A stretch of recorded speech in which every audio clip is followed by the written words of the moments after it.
want to say to your Democratic senator colleagues who voted, who defected, and what do you want to say to humility. Senator Schumer? I mean, well, I will say, no, the climate in D.C. is, it's pretty chilling. Try to connect a little use of vernacular around here at COP30. Look, I'm not, there's some humility and grace. I'm not coming in to punch anybody in the face. But I'm not pleased that in the face of this invasive species that is Donald Trump, who's completely changed the rules of the game, that we're still playing by the old rules of the game. And in my core, I'm I'm stunned.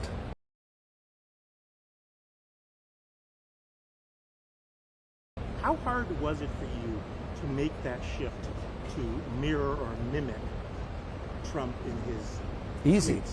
Easy to do, because we wanted to put as you suggest, a mirror up to the absurdity of the President of the United States dressing up as the Pope, of the absurdity of all-cap tweets. 9-10-year-olds wouldn't be allowed to conduct themselves with this behavior.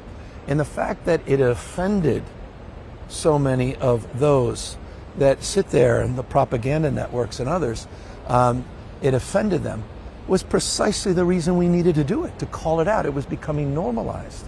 It's become so absurdly socialized. So yeah, I put up a Patriot site. I put up a Patriot site that included signature series knee pads for the law firms, for the universities, for the media outlets, for corporate leaders. Where the hell are they right now? Selling out to Donald Trump. It's selling out our republic, our democracy, that next year will, we hope, enjoy the 250th anniversary of this historic project of our founding fathers. So I'm really more alarmed than it appears the 8 members of my party are in the United States Senate. I'm much more alarmed about the future of our country and the world we're trying to build than they are.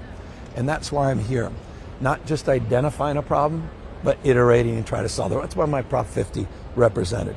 That's what our social media is representing. That's what our 45 lawsuits against the Trump administration are representing. That's what our extension of the cap and trade, and honestly, one of the reasons we got it done this year, represents a positive alternative vision and an exercise of leadership in the absence of leadership, and trying to assert ourselves as a stable and reliable partner on the world stage on one of the most important challenges of our time.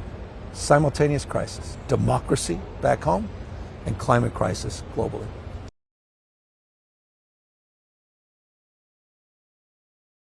In terms of your social media and his, I believe in the last day or two you've talked about dementia.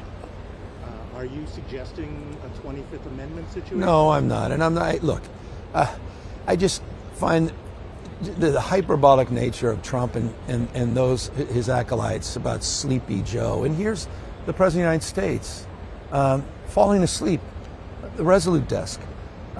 He's clearly not the same Trump. And I don't say that lightly. I say that with intimate appreciation. I mean, spent 90 minutes with him in the Oval Office a few months ago, and phone calls, and I worked with him in his first administration. He's a different person.